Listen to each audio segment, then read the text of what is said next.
다 같이 묵상으로 기도함으로 주일 예배를 하나님께 드리겠습니다. 함께 기도하시겠습니다.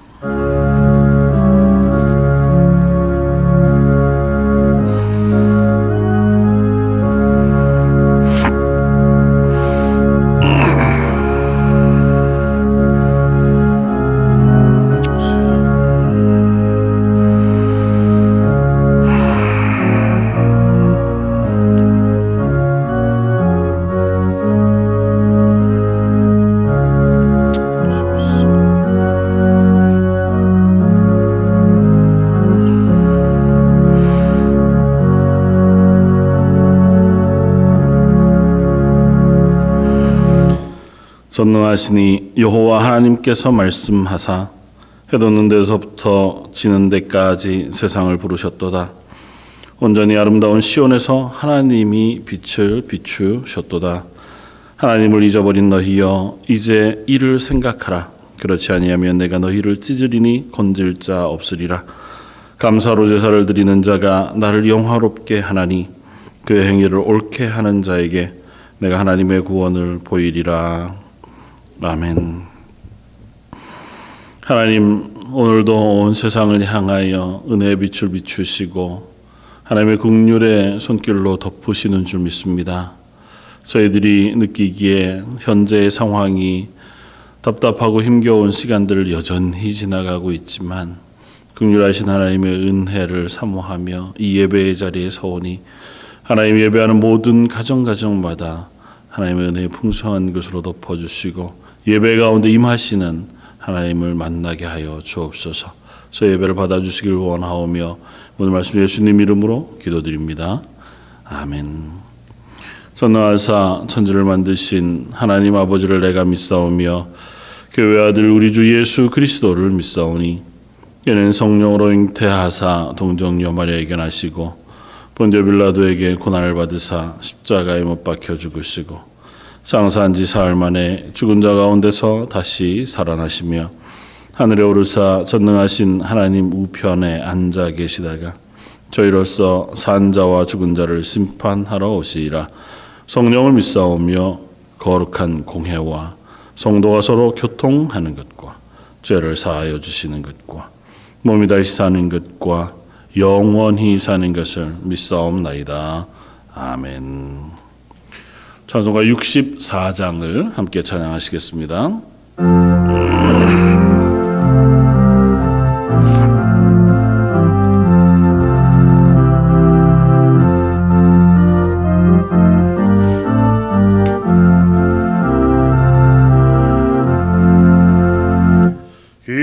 기뻐하며 경배하세 영광의 주 하나님 주 앞에서 우리 마음 피어나는 것 같아 죄와 슬픔 사라지고 이 싱그름 거치니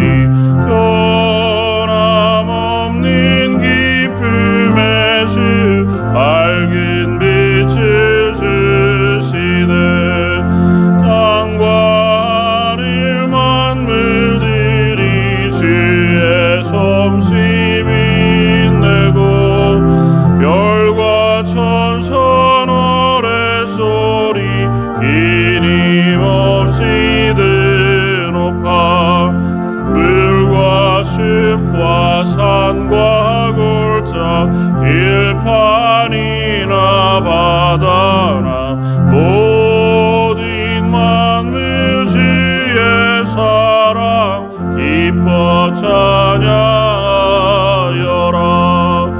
우리 주는 마랑이요 복의 근 오리시니 삶이 깊은 샘이 되어 바다처럼 넘치네 아버지의 사랑 안에 우리 모두 형제니 서로 사랑하게 도와주시옵소서. 새벽별의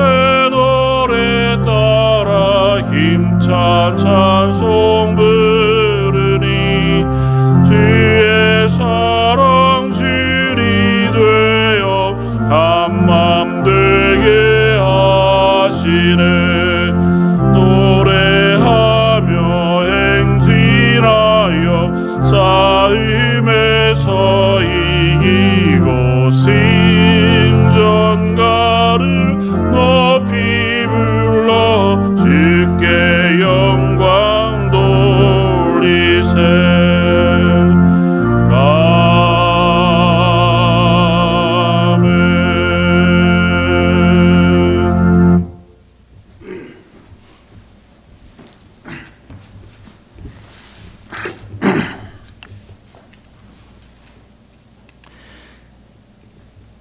사랑과 은혜가 충만하신 하나님 아버지, 오늘도 거룩한 주일 저희들을 하나님 앞으로 불러주시고 신령과 진정으로 예배 드리게 하심을 감사드립니다. 부족하고 연약한 저희들 성령님의 인도하심을 따라 거룩한 삶을 살아야 하지만 그렇지 못했음을 고백합니다. 주님을 신뢰하고 주님의 말씀을 순종하기보다 세상으로 향했던 우리의 어리석음을 용서하여 주시옵소서. 이스라엘 백성들을 구름 기둥과 불 기둥으로 인도하신 하나님, 끝을 알 수 없는 오랜 코로나 전염병 사태로 두렵고 불안한 삶 속에 있는 성도들을 주님 지켜주시옵소서. 주님의 사랑으로 안아주시고 축복하여 주셔서 주님의 자녀로 살아가는데 부족함이 없도록 인도하여 주시옵소서. 저희들의 믿음을 성숙하게 하시고 하나님을 더 깊이 알아가게 하시고 하나님의 음성을 더 잘 들을 수 있도록 저희들의 귀를 열어주시고 하나님의 생각과 뜻을 더 잘 이해하도록 섬세하고 아름다운 마음을 허락하여 주시옵소서. 성실하신 하나님을 신뢰하며 영원하신 하나님을 찬양하며 천국 소망을 가지고 승리하는 삶을 살게 하여 주시옵소서. 하나님 아버지, 코로나 전염병의 재확산으로 불안에 떨며 집안에서 제한된 삶을 살고 있는 만민들을 불쌍히 여겨 주시옵소서. 우리가 하나님의 뜻을 다 알 수 없고 다 이해할 수는 없지만 하나님은 저희들에게 가장 선한 것, 가장 좋은 길로 인도하심을 믿습니다. 날마다 주님을 믿고 의지하오니 주님을 신뢰하기에 지치지 않도록 은혜를 더하여 주시옵소서. 특별히 어린 자녀들과 청년들을 붙잡아 주옵소서. 코로나 사태로 너무도 어려운 시간을 보내는 청년들이 길을 잃고 방황하는 일이 없도록 길이요 진리요 생명 되시는 하나님이 함께하여 주시옵소서. 하나님이 참 지혜요 참 소망 되심을 믿고 더욱더 간절히 주님을 찾게 하시고 하나님을 바라보고 신뢰함으로 인생의 답을 찾아가는 삶이 되게 하여 주시옵소서. 오늘도 은혜 받기를 갈망하며 먹이 숙인 주의 백성들 하나님의 사랑으로 충만하게 하옵소서. 각자의 처소에서 예배드리는 제일교회 성도들을 지켜주시고 하나님의 날개 안에 품어 주시옵소서. 그들의 심령 속에 하나님의 충만한 은혜를 부어 주시옵소서. 말씀을 증거하실 목사님께 성령 충만함을 허락하여 주옵소서. 말씀 속에 하늘의 권세와 능력으로 함께 하셔서 그 말씀이 우리 삶 가운데 능력으로 나타나게 하여 주시옵소서. 성도들의 처지와 형편을 다 아시는 주님, 연세가 많으신 성도들에게 큰 평안을 베풀어 주옵소서. 경제적, 정신적, 육체적으로 어려움에 있는 교우들에게 물질의 축복과 회복의 은혜를 내려 주시옵소서. 오늘도 주님의 사랑과 복음을 전하는 선교사님들과 함께 하시고 그 민족과 지역에 주님의 사랑과 크신 은혜가 넘치게 하옵소서. 예배를 위해 섬기고 봉사하는 헌신의 손길들을 기억하시고 저들의 삶을 축복하여 주옵소서. 우리 주 예수 그리스도의 이름으로 감사기도 드렸사옵나이다.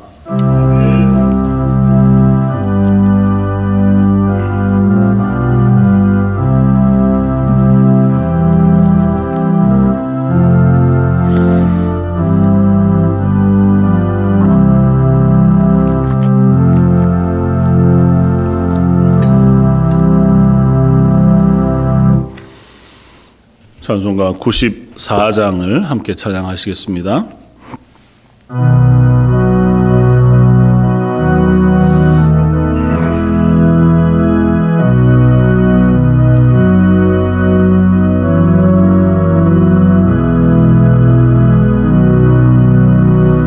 주 예수보다 더 귀한 것은 없네. 이 세상 위기와 바꿀 수 없네. 영주 끝내 대신 돌아가신 그 놀라운 사랑 잊지 못해. 세상 즐거움 다 버리고 세상 자랑 다 버렸네. 주 예수보다 더 귀한 것은 없네. 예수밖에는 없네. 주 예수보다 더 귀한 것은 없네. 이 세상 명예와 바꿀 수 없네. 이전에 즐기던 세상 일도 주 사랑하는 마음 빼지 못해. 세상 즐거움 다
오늘 함께 나눌 말씀은 구약성경 신명기 6장 1절로 5절까지 말씀입니다.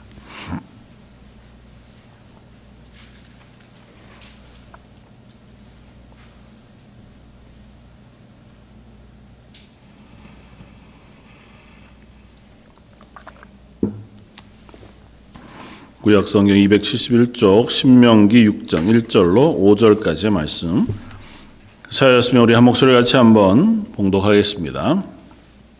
이는 곧 너희의 하나님 여호와께서 너희에게 가르치라고 명하신 명령과 규례와 법도라.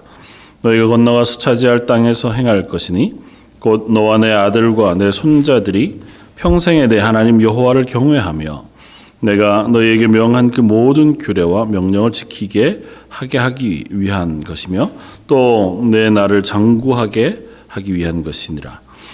이스라엘아 듣고 삼가 그것을 행하라. 그리하면 내가 복을 받고 내 조상들의 하나님 여호와께서 내게 허락하심과 같이 젖과 꿀이 흐르는 땅에서 내가 크게 번성하리라. 이스라엘아 들으라. 우리 하나님 여호와는 오직 유일하신 여호와이시니 너는 마음을 다하고 뜻을 다하고 힘을 다하여 내 하나님 여호와를 사랑하라. 아멘. 오늘은 모세가 이제 가나안에 들어가기 전에 이스라엘 백성들을 모아두고 그들 앞에 하나님의 율법의 말씀들을 다시 한번 가르치고 또 설교하고 그들에게 당부하고 있는 말씀 그 중에서 가장 앞쪽에 십계명 말씀을 다 설명하고 그리고 나서 부탁하는 이 말씀들을 우리가 함께 읽으면서 하나님을 사랑하라고 하신 그 하나님의 명령에 대해서 한번 생각해 보고자 합니다. 그러니까 하나님을 사랑한다고 하는 것 그것이 무엇이냐고 하는 거죠. 그리스도인들, 저와 여러분들은 하나님의 백성이고 하나님의 구원 얻은 하나님의 자녀들이라 스스로 고백하고 그래서 하나님께서 우리에게 허락하신 명령이자 또 우리의 허락하신 은혜를 따라서 우리 하나님을 사랑한다 고백하고 또 그 사랑의 고백을 따라서 이 땅 가운데 하나님의 은혜를 얻어 살아가기를 소원합니다. 근데 하나님을 사랑한다고 하는 것이 어떤 면에 참 모호하기도 하다는 생각이 듭니다. 왜냐하면 우리가 하나님을 배울 수가 없고 또 영이신 하나님이 온 세상 모든 만물 가운데 충만히 거하시고 우리와 동행하신다고 하는 사실을 고백하기는 하지만 그러나 그 하나님을 실체적으로 우리가 어떻게 사랑할 것이냐고 하는 것에 있어서는 또 뭐 여러 가지 생각들을 하게 되어지는 거죠. 그래서 하나님께서 하나님을 사랑하라고 하신 또 예수님의 말씀을 빌어서 우리가 이 계명의 모든 계명들을 압축하면 내 하나님을 사랑하라는 것과 내 이웃을 사랑하라고 하는 이 두 계명이라고 말씀하신 그 계명의 첫 번째, 두 번째야 우리가 살면서 이웃을 대하며 또 이웃들을 향하여 행해야 할 행동 혹은 태도의 문제이니까 그것도 우리가 실천할 수 있습니다. 그러나 하나님을 사랑하라고 하신 명령은 어떻게 실천할 것인가고 하는 부분에 있어서 우리가 한번 묵상해 보는 것이 필요하겠다 생각이 되었습니다. 오늘 본문 신명기 말씀, 특별히 오늘 본문은 하나님과 이스라엘 백성의 언약의 핵심이 되어지는 내용입니다. 하나님께서 이스라엘 백성에게 앞으로 들어가 거할 그 땅에서 너희는 복을 얻고 하나님의 은혜 가운데 살게 되어질 것이다. 그러면 그 복과 은혜를 누리는 하나님의 백성으로 살기 위하여 너희는 이 하나님의 명령하신 이 규례와 율례를 지켜 행하라고 하는 것이 하나님의 명령이었고 그 명령을 지금 모세는 이스라엘 백성을 앞두고 그들에게 말씀하고 있는 것을 봅니다. 그러니까 1절에 이렇게 얘기하죠. 이는 곧 너희의 하나님 여호와께서 너희에게 가르치라고 명하신 명령과 규례와 법도라. 그러니까 앞에 있는 십계명 말씀과 뒤에 이제 이야기할 여러 명령을 포함해서 너희가 건너가서 차지할 땅에서 너희가 행할 것이다. 그러니까 너희가 지키고 행하고 그것이 너희의 규범이 되어 너희의 삶을 살아가는데 잣대가 되고 또 원칙이 되어질 것들을 내가 말했다. 그래서 곧 너와 내 아들과 내 손자들이 평생에 내 하나님 여호와를 경외하며 내가 너희에게 명한 이 모든 규례와 명령을 지키게 하기 위한 것이라. 그렇게 하면 또 내 날이 장구하게 하기 위한 것이다. 그러니까 하나님께서 이 명령을 하신 이유는 하나예요. 그 땅에서 너희가 잘 되게 하기 위해서. 하나님의 땅에서 너희가 복을 받게 하기 위하여. 또 그곳에서 너희의 삶이 장구하게 하기 위하여. 소극적으로 표현하면 그 땅에서 너희가 범죄하다가 벌받아 하나님으로부터 죽임을 당하지 않도록. 그러니까 너희가 그곳에서 하나님의 허락하신 은혜대로 계속해서 평안을 누리며 잘 살아가도록 그렇게 말씀하신 것이다. 하나님을 사랑하고 하나님의 명령을 지켜 행하라고 하는 것이 하나님께서 이스라엘에게 명하신 명령이고 그 명령을 따라 이스라엘에 들어가서 그들이 하나님의 나라가 되었습니다. 그런데 성경을 읽다가 보면 그 중에 누가 얼마나 이 하나님의 명령에 순종하며 살았나고 하는 질문을 하지 않을 수가 없어요. 신명기 이후로 사사기로부터 여호수아 사사기로부터 열왕기 상하 역대기 상하까지 이스라엘 왕조가 끝나는 시기, 물론 그 이후에도 마찬가지지만 그들이 하나님의 나라 이스라엘이라고 하는 이름을 가지고 살아가던 그 땅에서 하나님의 말씀에 순종하여 하나님으로부터 칭찬을 얻고 참 신실하다. 그리고 너는 내 말에 순종하며 살았다. 물론 모든 사람의 이야기를 기록하지는 않았을 터이니 그럼에도 불구하고 그렇게 보이는 사람이 많지 않습니다.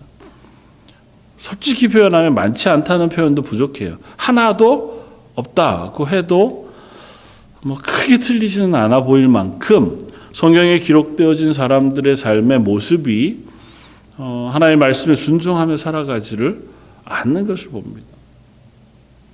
물론 신실했던 사람들, 하나님의 말씀에 순종했던 사람들도 없지 않습니다. 그러나 그들도 역시 삶의 중요한 순간에 또 여러 모양 속에서 하나님의 말씀을 불순종하고 또 범죄하고 넘어지고 있는 모습들을 성경은 가감없이 기록해주고 있더라는 거죠. 특별히 성경이 아주 악하고 범죄하는 사람들의 기록을 잔뜩 기록해 놓은 책이 아니잖아요.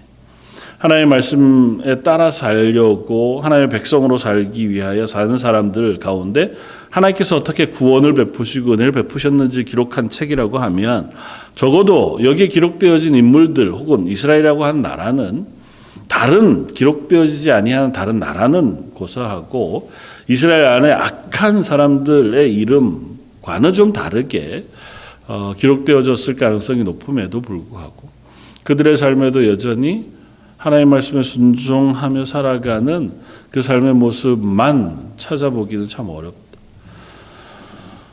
이스라엘 그 구약에 나오는 이스라엘 역사 가운데 가장 하나님 앞에 신실한 사람 몇을 꼽으라고 하면 빠지지 않을 이름이 아마 다윗이라고 하는 왕의 이름일 것입니다. 하나님으로부터 그 마음이 중심을 보시고 그 마음이 하나님의 합하였다고 인정받은 사람이었으니까요. 그리고 다윗 왕에게 하나님께서 복 주셔서 그 다윗의 후대로 하여금 이스라엘의 왕 위에서 끊이지 않는 은혜와 복을 허락하셨을 만큼 다윗은 하나님 앞에서 신실했습니다.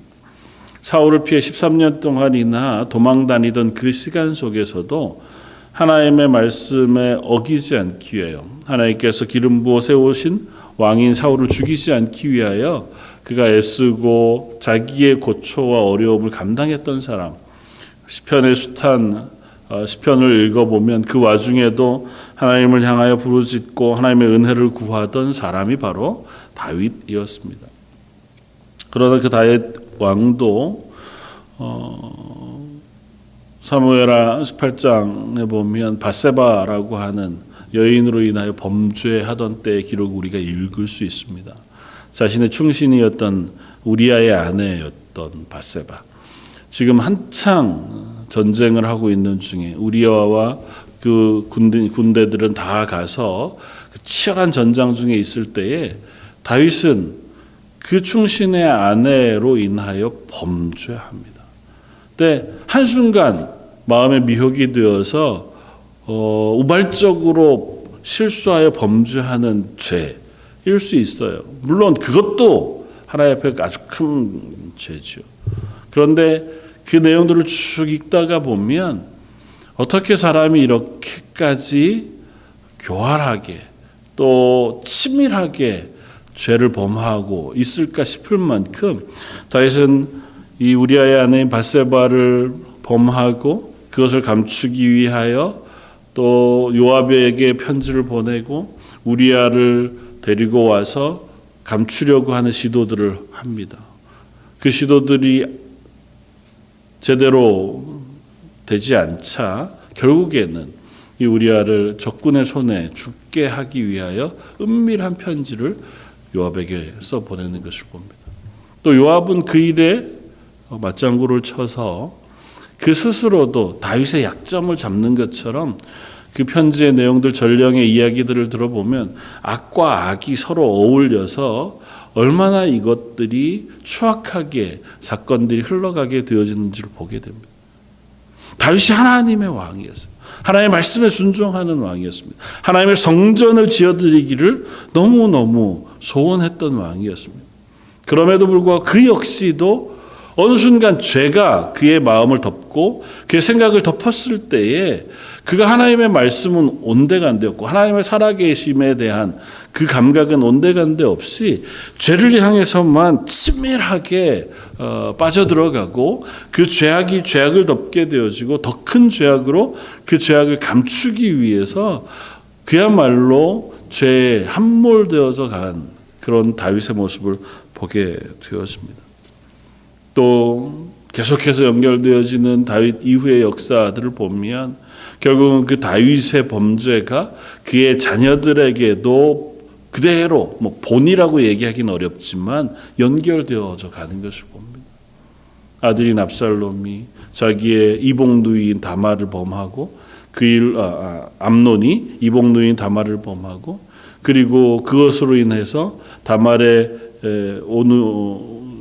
오누였던 이 압살롬이 암논을 죽이고 결국은 그것이 빌미가 되어서 아버지 다윗을 배반하여 반란을 일으키는 이런 정황까지 쭉 연결되어지는 것을 보면 그 죄의 뿌리와 씨가 얼마나 강력하게 그들을 덮고 있는지 모릅니다. 우리에게 질문해 볼 수 있습니다. 우리는 하나님의 백성이 하나님의 말씀에 따라 살기를 소원하고 예수 그리스도의 보혈의 피로 제사함 받아서 그리스도인 되었다고 고백합니다. 근데 우리가 그 하나님의 은혜 가운데 이 땅에 살아가는 삶 속에서 하나님의 말씀에 순종하고 하나님의 은혜에 의지하여 그야말로 신실하게 살아가고 하나님을 사랑하며 하나님의 은혜의 복을 누리면서만 살아가고 있느냐? 그렇지 않더라는 거죠. 우리도 다윗보다 훨씬 더 심하게 하나님의 은혜를 사모하고 하나님의 말씀에 순종하기를 애쓰다가도 어느 순간 죄가 우리를 덮어버리고 우리를 넘어뜨리게 되어지면 아무렇지도 않은 척 거기에 따라서 삶을 살아가게 되어지는, 그래서 어쩌면 실수와 실패, 죄와 또 하나님의 은혜를 갈구하는 자리를 반복해 가면서 마치 시계추가 좌우로 움직이는 것처럼 하나님의 은혜와 죄의 사이를 오가면서 살아가고 있는 삶이 우리의 삶일지 모르겠다. 그런 것이 어쩌면 우리의 본 모습이겠다는 생각을 해요. 인간이 범죄하고 하나님을 떠나는 순간부터 인간 속에는 본질적으로 그 죄가 가득한 채로, 죄의 소욕, 죄를 지으려고 하는 욕구가 가득한 채로 살아가는 존재가 우리들, 그것이 우리의 본 모습이라는 거예요.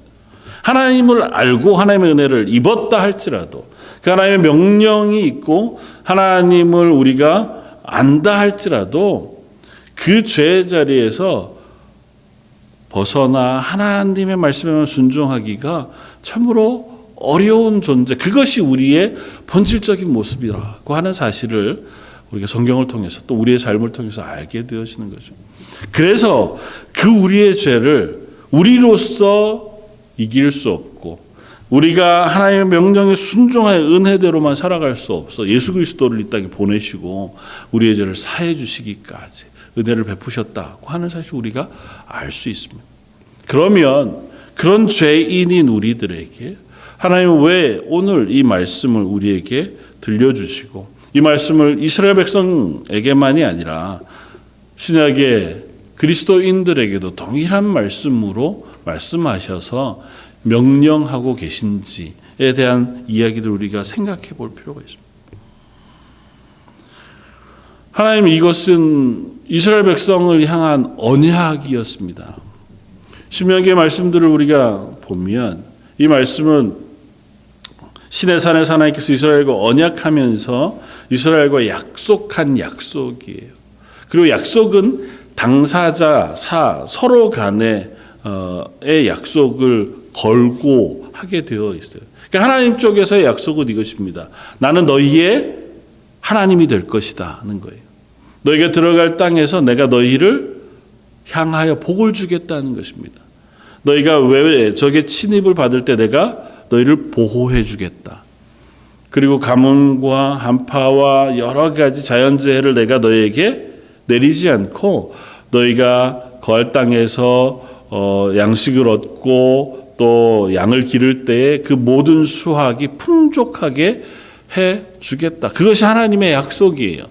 하나님의 은혜로 너희를 덮어서 이른 비와 늦은 비로 너희를 보호해 주시겠다고 하는 것이 하나님의 약속이었습니다. 그리고 그 약속의 반대 이스라엘의 약속은 뭐냐면 너희는 하나님이 너희에게 명한 명령을 지켜 행하라는 것이에요. 그러니까 하나님은 너희에게 복을 주실 것이고 이스라엘은 그 하나님을 향하여 하나님의 말씀에 순종하라고 하는 것이 하나님의 명령이었습니다. 그런데 하나님께서 이스라엘에게 요구하신 명령이 뭐냐? 그게 하나님 쪽에 득이 될 만한 명령이 아니에요. 그것은 이스라엘이 그 땅에 살아가는데 필요한 규칙이자 규례예요. 그리고 그 명령을 핵심적으로 명하고 계신 그 말씀이 오늘 말씀 우리가 생각해 보고자 하는 4절, 5절 말씀의 단순 명료한 명령입니다. 이스라엘아 들으라 우리 하나님 여호와는 오직 유일하신 하나님이시니 너희 마음을 다하고 뜻을 다하고 힘을 다하여 내 하나님 여호와를 사랑하라 하는 것입니다. 여타 명령을 다 하고 계시지만 그 명령을 한마디로 표현하면 내 마음과 뜻과 힘을 다하여 너희 하나님 여호와를 사랑하라고 하는 이 명령이에요. 도대체 하나님을 사랑하라고 하신 이 명령, 하나님을 사랑한다고 하는 것은 무엇이냐? 오늘 생각해 볼 첫 번째는 이것입니다. 하나님을 사랑한다는 것은 하나님의 말씀에 순종하는 것이다. 사랑한다고 하는 이 표현은 우리는 사랑이라고 하는 단어를 너무 잘 알아요. 그래서 우리는 감정적인 단어로 사랑을 대합니다. 그러나 본문에서의 이 사랑이라고 하는 단어는 하나님을 향한 충성이라고 하는 의미로 이해할 때 합당하게 이해가 돼요. 앞에 말씀드렸던 것처럼 이것은 어떤 지금 상황 속에서 하나님께서 주신 말씀이라 언약 상황. 하나님이 이스라엘이라고 하는 한 민족을 놓고 하나님과 이스라엘 사이에 약속을 하고 있는 상태. 그 언약의 조건으로 하나님은 이스라엘의 왕으로서 주변의 인간 왕이 아니라 온 세상을 중환하신 왕으로서 이스라엘에게 베풀어 주실 모든 것들을 다 제공하시겠다고 약속하고 계시는 거예요. 그리고 그 대가로 이스라엘에게 사랑을 요구하세요. 그런 의미에서 요구하시는 사랑이기에 그 사랑은 내가 감정적으로 하나님을 사랑하라고 하는 의미가 아니라 하나님을 향하여 충성하라, 충성을 요구하고 있는 나라와 나라 혹은 뭐 회사와 직원 사이에 무슨 계약이라고 하는 것을 할 때 요구되어지는 가장 중요한 건 로열티잖아요. 그것에 진실하게 순종할 용의, 충성. 뭐 충성으로 표현하니까 조금 또 모호해지고 달라지는 의미가 있는지 모르지만 하나님이 이스라엘 백성에게 요구하는 건 하나예요. 이스라엘아 들어라.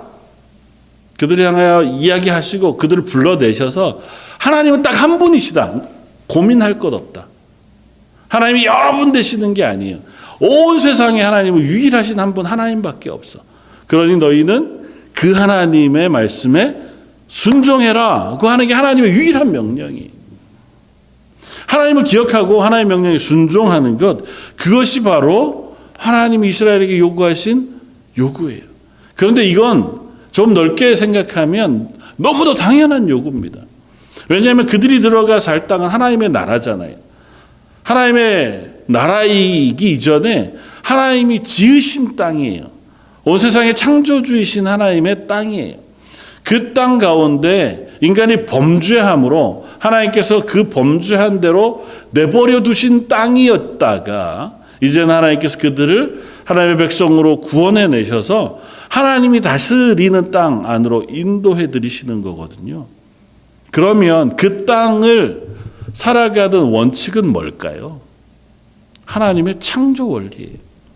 하나님이 천지를 창조하셨을 때에 이 땅이 살아가는 방식, 그것이 바로 하나님의 창조 원리고 그 하나님의 창조 원리대로 순응하여 살아갈 때 비로소 그 땅은 잘 사는 삶을 살게 되었습니다. 규칙이라는 게 있잖아요. 우리 운동이나 게임에서도 어떤 규칙이 있습니다. 그걸 잘하는 방식은 뭐예요? 그 규칙을 어기지 않는 거예요. 야구를 잘하는 방식은 공을 만약에 투수라면 스트라이크 존에 잘 던지는 거예요. 나는 엉뚱한 데 던져놓고 내가 던진 게 스트라이크야 그러고 우긴다고 해서 그 사람이 공을 잘 던지는 투수가 되니 그렇지 않거든요. 규칙을 지켜야 돼. 그게 원리거든요. 그 게임을 운영해가는 원리가 규칙이에요. 하나님의 나라, 하나님께서 만드시고 다스리는 그 나라는 하나님의 말씀이라고 하는 규칙이에요. 그 하나님이 만드신 원리에 순종하는 것, 그게 그 땅에서 잘 살 수 있는 유일한 방식이에요. 하나님 그 말씀을 하시는 거예요. 하나님을 사랑하라, 하나님 말씀에 순종해라고 하는 것은 하나님의 창조 원리 그대로 다스려지는 그 땅에서 하나님의 원리에 순종함으로 그 땅에서 복을 누리고 은혜를 따라 살아가도록 말씀하고 계신 거예요. 하나님은 창조해내신 창조의 원리를 따라 하나님이 창조하신 하나님의 인간, 하나님의 백성이 잘 사는 것, 그게 하나님에게서 하나님에게 득이 될 만한 무엇이 있나요? 그게 아니라 보시기 심히 좋았더라. 하나님 창조하신 원리대로 그들이 선하고 아름답게 살아가는 것들을 하나님 기뻐하셨다는 거예요. 그게 하나님이 이스라엘 백성을 향하여 또 구원받은 우리들을 향하여 보시기를 원하고 가르치시기를 원하고 명령하신 것이에요. 그러니까 하나님 말씀에 순종하는 것, 그건 그리스도인들에게 하나님이 만드신 원칙, 원리대로 하나님의 은혜 가운데 살아가도록 부르신 부르심이에요. 그리고 그것들을 조금만 더 우리가 세심하게 살펴보면 그 원리들이 지향하고 있는 바가 분명합니다. 오늘 본문 앞쪽에 보면 신명기 5장의 10계명에 대한 가르침을 쭉 세밀하게 설명해 놓았어요. 그리고 그 10계명은 하나님이 이스라엘에게 요구하신 언약 전체의 어쩌면 대표이자 요약과 같은 거거든요. 10계명은 뭡니까? 1계명부터 4계명까지는 하나님과의 관계, 5계명부터 10계명까지는 이웃과의 관계에 대한 이야기를 해요. 그리고 그것들을 하나로 관통하는 것을 이야기하자고 하면 죄의 문제입니다. 너희 속에 있는 죄의 소욕을 따라 범죄하는 것을 하나님께서 금하시는 거예요. 1계명부터 4계명까지 하나님, 그 하나님 외에 다른 신을 두지 마라, 다른 형상을 만들지 마라, 이름을 헛되이 부르지, 망령되이 부르지 말라 하시는 그 말씀은 하나님을 잊어버리고 하나님 이외의 것을 섬기는 게 인간이 범하는 죄 중에 가장 큰 죄예요. 그렇지 않겠어요? 하나님의 백성인데 하나님의 나라에 사는데 그 하나님을 잊어버리고 다른 것들을 하나님으로 의지하는 것만큼 큰 죄가 뭐가 있겠어요? 인간이 범하는 죄 중에 가장 큰 죄는 뭐냐면 하나님을 떠나는 죄예요. 우리들도 마찬가지고. 하나님 그것을 금하시는 거예요. 그래서 1계명부터 4계명까지의 계명을 통해서 이스라엘 백성이 하나님을 기억하게 하시는 것이고 하나님 외에 다른 것이 너희의 하나님이 될 수 없다고 하는 사실을 명령하고 계시고 그런 존재는 없다. 혹이라도 그런 것들을 만들거나 또 그런 것들을 의지하거나 하는 그 모든 행위 자체를 다 금하고 계신 거예요. 그것이 바로 하나님을 기억하고 하나님의 백성으로 살아가게 하신 첫 번째. 그리고 두 번째는 뭡니까? 부모, 이웃, 형제를 향하여 거짓하지 마라, 살인하지 말라, 도적질하지 말라는 거죠. 간음하지 말라. 이웃과의 관계 속에서 범죄하지 말라는 거예요. 네 욕심을 따라서 다른 이에게 피해를 끼치고 악을 행하는 것들을 행하지 말라는 거예요. 죄 짓지 말라는 겁니다. 하나님 나라에서 사는 동안은 하나님이 복을 주실 터이니 네가 너의 욕심을 따라 악을 행해서라도 너의 부를 채우지 말라는 거예요. 당연하죠. 그 나라는 하나님의 나라인데요. 그 나라에서는 하나님이 은혜를 주시는, 하나님이 복을 주시는 그것인데 그것들을 의지해서 내가 그 땅의 원리를 따라 충성되이 신실하게 살아가는 그거에 바로 하나님을 사랑하라고 하는 명령입니다. 두 번째, 그렇다면 그 명령을 우리가 다 지킬 수 있나? 그러니까 하나님을 사랑하는 것이 가능한가? 처음 우리가 살펴보았던 것처럼 이스라엘의 숱한 역사가 기록해주고 있고 우리들의 삶이 증언하고 있는 것처럼 과연 우리는 그 하나님의 말씀에 순종하며 살아가는 것들을 할 수 있는 존재인가? 사실은 우리의 자연적인 성정은 그것이 참 불가능한 존재인 것을 얘기해줘요. 다윗이 그랬던 것처럼 우리는 얼마든지 죄에 넘어가고 이 땅의 욕심에 흔들리고 하나님을 떠나 내 욕심을 따라 살아가기가 쉬운 존재인 것을 우리가 기억합니다. 그래서 율법, 하나님의 말씀을 세세하게 율법으로 규례로 이스라엘에게 명령해 주는 거예요. 그것들을 어길 때마다 내가 하나님의 말씀에 불순종할 수밖에 없는 존재이구나를 깨닫게 하시는 거예요. 그래서 그것을 깨달을 때마다 다시 나를 쳐서 제물을 바쳐 속죄의 제사를 드리면서 내가 하나님 앞에 돌아가기를 다짐하게 하시는 거예요. 우리도 마찬가지입니다. 예배의 자리에 서면서 우리가 범했던 숱한 실패와 죄들을 회개하고 예수 그리스도의 보혈의 피로 우리를 다시 씻어주시고 구해주시기를 기도하고 은혜를 사모하면서 내가 죄인이구나. 하나님의 말씀에 순종하지 못하는 존재였구나. 아니 하나님을 사랑하라고 하신 그 명령에 불순종하며 살았구나를 깨닫게 하시고 그래서 예배의 자리에 우리로 서게 하시고 기도의 자리에 서게 하시는 거예요. 우리가 이 자리에 설 때만은 적어도 우리가 그렇게 생겨 먹었잖아요. 앞에 십자가를 바라볼 때 기도의 자리에서 찬양하면서 말씀을 읽으면서 하나님을 내가 기억하는 그 순간 우리 속의 죄에 대해서 생각하게 하시고 그것을 회개하게 하셔서 다시 하나님 앞으로 돌아오게 하시기를 원하십니다. 하나님 그렇게 하셔서 우리를 어떻게 하나님의 백성으로 살게 하시는 거예요. 그리고 그것이 우리의 증거가 되게 하세요. 우리가 이 땅을 살아가는 동안은 그 증거를 우리가 고백하면서 살아가는 내 삶 속에 하나님의 뜻대로 순종했더니 복을 받았다고 하는 증거가 우리의 고백이 되어지는 삶을 사는 거예요. 실패했다가 돌아와 회개하고 하나님의 은혜 가운데 돌아왔더니 하나님의 은혜, 하나님의 용서, 죄사함의 그 은혜가 나를 붙잡아 주셨다고 하는 사실이 내 증거가 되고 그 증거가 고백되어져서 다른 이들에게 증언되어지는 그것을 우리에게 살게 하시는 것이 이 땅의 삶이에요. 그 증거가 쌓여지면, 그 증거가 내 고백이 되어지면 그걸 우리는 믿음의 고백이라고 표현해요. 하나님 우리를 사랑하시는 하나님이십니다. 우리가 하나님의 말씀에 순종하면 하나님 우리에게 은혜 베푸시는 하나님이십니다. 내 죄를 사하신 예수 그리스도의 보혈의 피는 진짜 우리를 향하신 하나님의 은혜가 됩니다. 이게 다 우리의 믿음의 고백이잖아요. 그게 우리 증거가 돼야 돼요. 내 삶에서 그것이 증언돼야 돼요.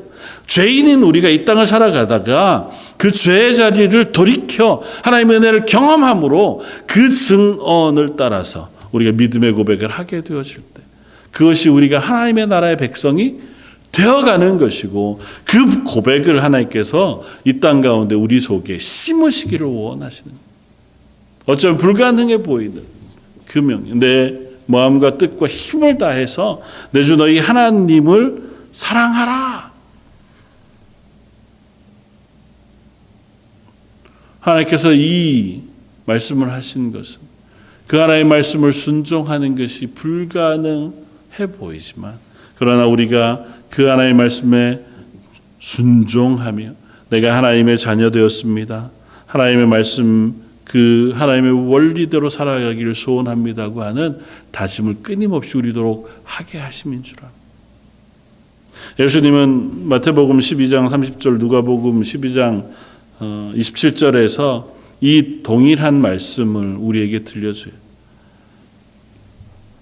마음을 다하고 목숨을 다하고 힘을 다하고 뜻을 다하여 주 너희 하나님을 사랑하라. 그렇게 말씀하시는데 거기에 한 가지를 덧붙이세요. 그게 뭐냐면 내 힘을 다하는 것에다가 내 뜻을 다하여 마음을 다하여 생각을 다하여 내 주 너희 하나님을 사랑하라고 말씀합니다. 우리의 힘이라고 하는 것은 우리의 마음을 포함해서 우리가 가지고 있는 그 모든 본질적인 내재적인 지정의를 포함한 그 전부를 가지고 하나님을 사랑하라는 거예요. 그러니까 하나님의 말씀에 순종할 때에 그냥 겉으로 드러난 우리의 행동만이 아니라 우리의 생각과 우리의 마음과 우리의 뜻을 다하여 내 전부를 다 동원해서 그 하나님의 말씀에 순종하는 삶을 살라고 요구하시는 거예요.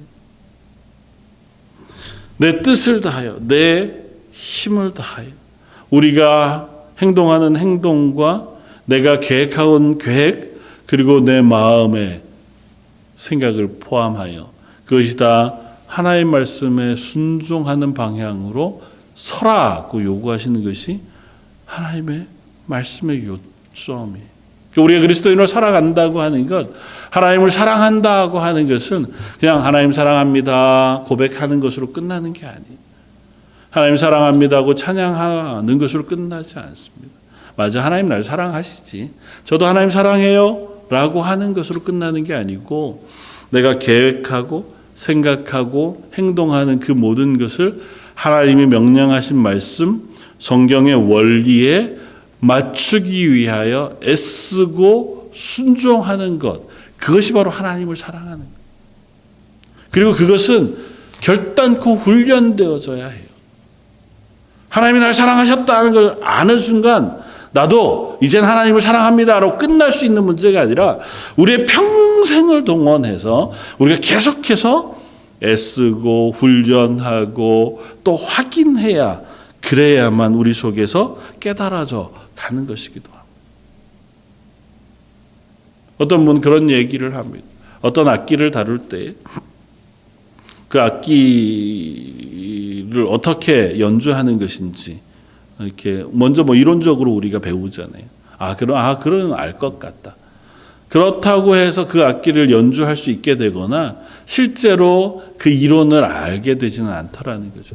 연주해봐야, 내가 그걸 훈련해봐야, 그리고 처음에는 그냥 잘 소리 나지 않다가 좀 더 지나서 그 소리를 조금 더 명확히 내게 되면서 이 악기의 원리는 이런 것이구나. 이 악기로 연주하는 음악은 이런 것이구나를 조금 더 깊이 알게 되더라는 거죠. 하나님의 말씀도 마찬가지예요. 그냥 맞아, 이렇게 살면 잘 살겠네, 맞아, 이게 참 좋은 삶이야, 그것에서 끝나는 것이 아니고 그 말씀을 내 속에 잡고 내 삶을 그 방향으로 두어 순종하고 그 순종의 결과로 주시는 은혜를 경험하고 그것이 내 속에 쌓여질 때 비로소 하나님이 하신 말씀과 하나님을 사랑한다고 하는 의미에 대해서 깨닫게 되어지고, 그리고 그것이 비로소 우리의 깊은 마음속에서 고백되어진 믿음의 고백이 되어진다. 내 속에서 하나님을 향한 믿음이 일어나지 않는다면, 불완전하다면 내가 하나님의 말씀에 순종하지 않았기 때문일 수도 있어요.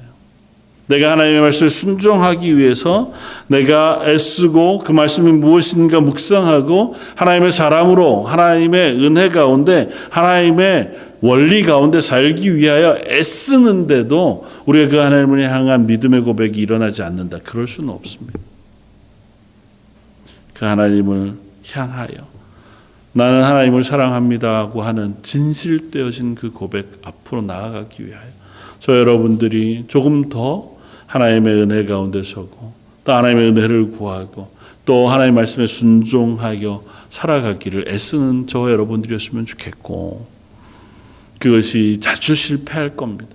자주 실패할 때마다 그 실패의 죄를 위하여 십자가를 지신 예수 그리스도를 의지해서 실패했다고 포기할 것이 아니라 예수님의 십자가를 의지해 하나님 앞에 나와 용서를 구하고, 하나님 또 넘어졌습니다, 또 실패했습니다, 제 죄를 용서해 주십시오.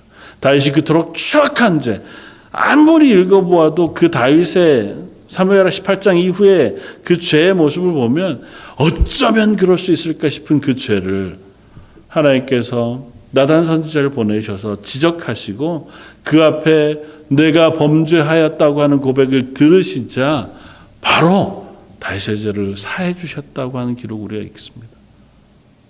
어떻게 그러실 수 있나? 그게 하나님의 은혜예요.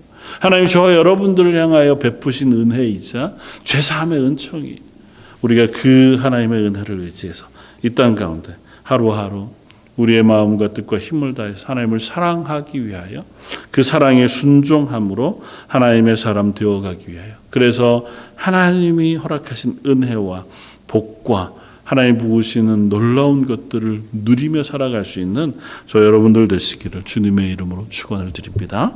같이 한번 기도하겠습니다.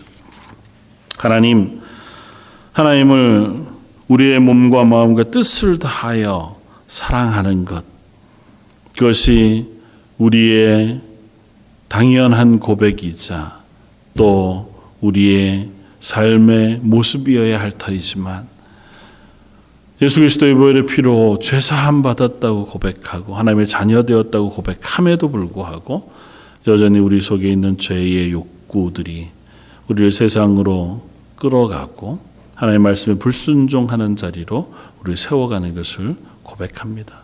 하나님, 어려운 시기를 지나지만 저희가 그 가운데서 하나님의 말씀에 순종하고 하나님의 은혜를 구하면서 하나님이 부으시는 은혜와 긍휼하심을 경험하게 하시고 그것이 우리의 증거와 증언이 되어서 이 땅 가운데 하나님의 은혜를 고백하고 그 믿음의 고백을 증언하는 하나님의 사람들 되게 하여 주옵소서. 이번 일주일도 그렇게 하나님 은혜 가운데 살아가게 해주시길 원하오며 오늘 말씀 예수님 이름으로 기도드립니다. 아멘. 찬송가 315장을 함께 찬양하시겠습니다.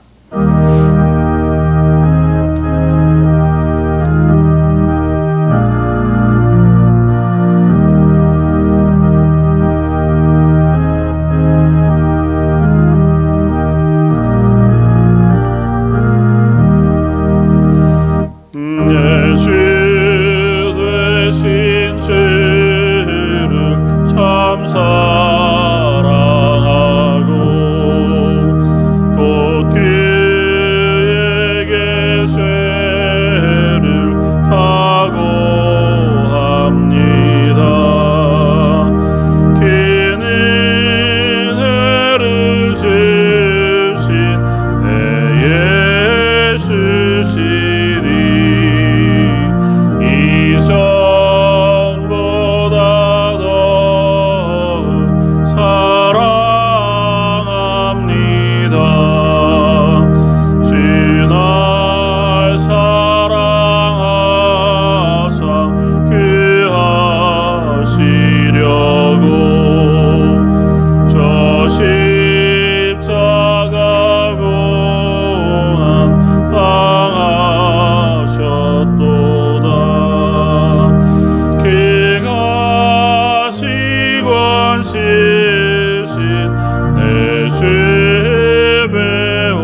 찬송할 만 이전보다 더욱 사랑합니다.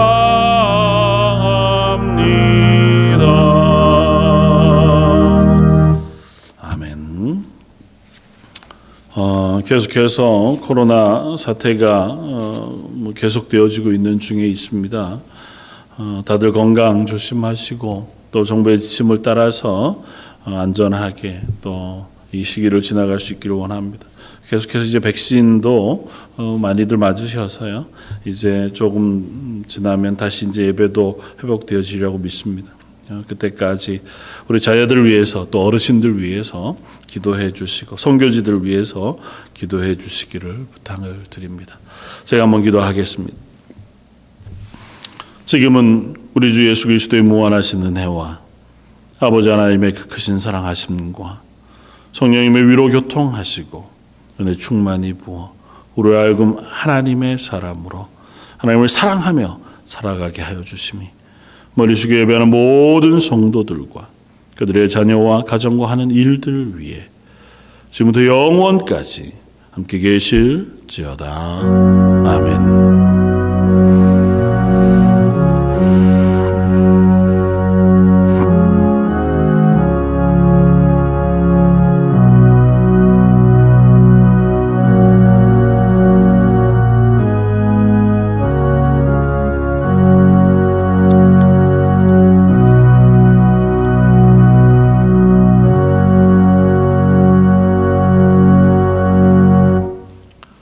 이것으로 모든 예배를 마치겠습니다.